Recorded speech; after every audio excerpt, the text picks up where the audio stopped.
Welcome to Deep River Farm, folks.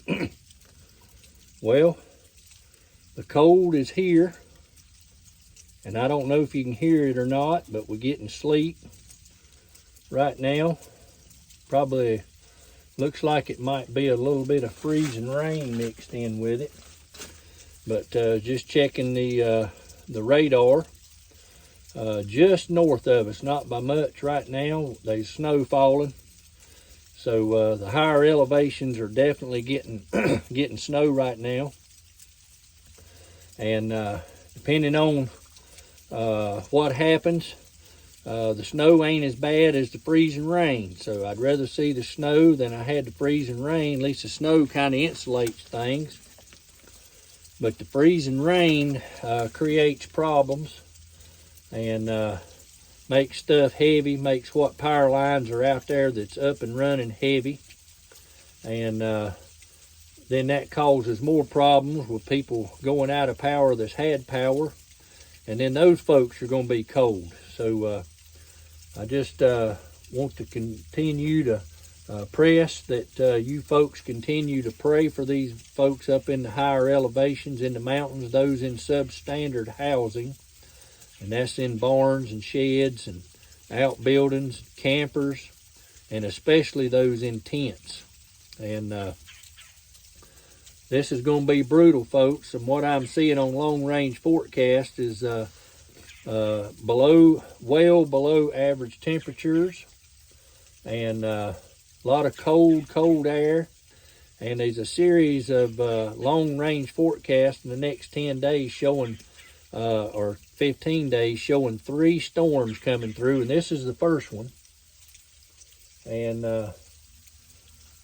yeah, it's starting to come on down pretty good now. I believe it's more freezing rain in this than there is sleet now.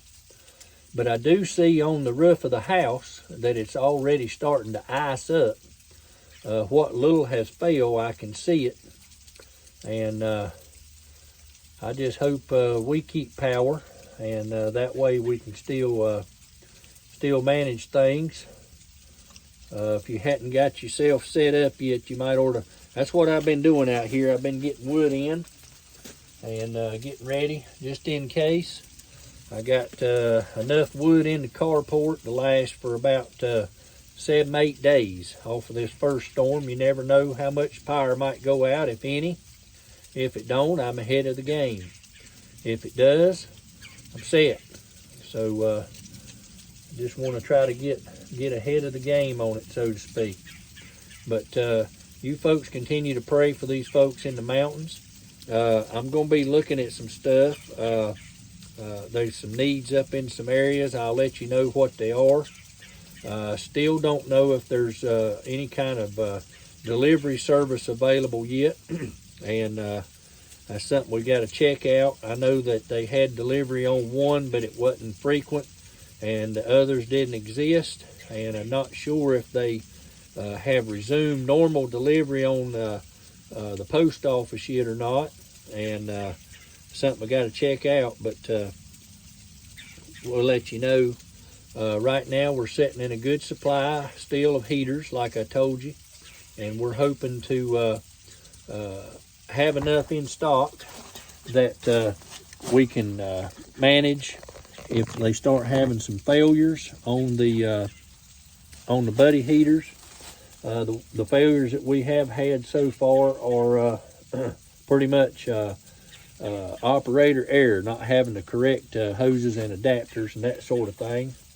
And but with a little education and the right parts, if they'll pick up the right stuff at the relief centers, that all that stuff's been supplied. They just need to pick up the right stuff and hook it up, and they'll have some good longevity out of those buddy heaters. But Brother Bud told me that he picked up somewhere around 120 propane tanks yesterday. He had them double stacked on his trailer, and the other guy had the trailer full behind him.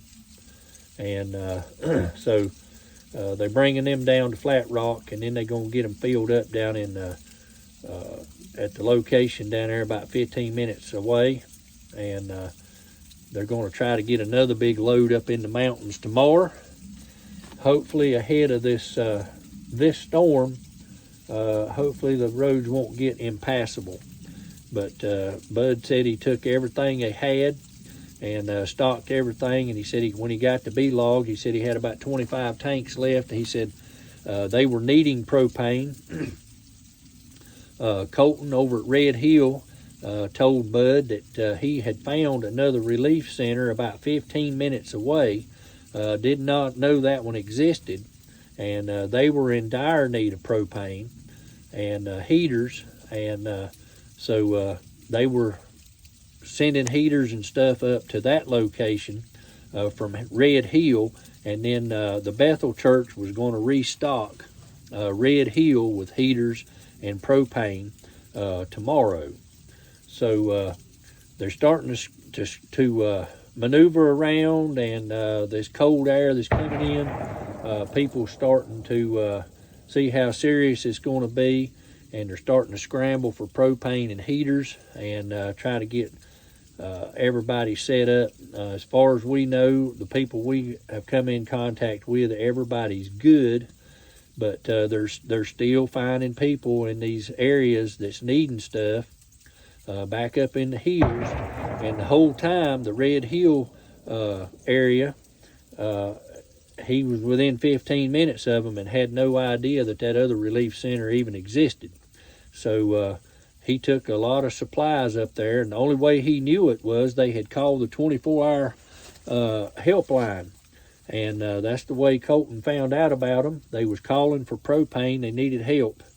And that's how he found out about them. So like we've been saying, folks, propane is the hot thing right now.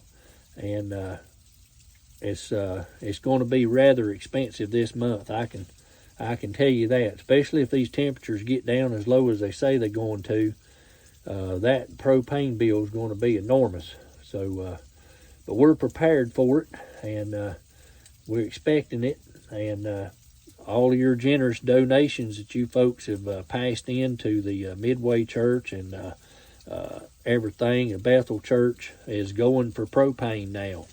And we've been expecting this to hit, and we just hope it don't last a whole lot of time on this cold weather.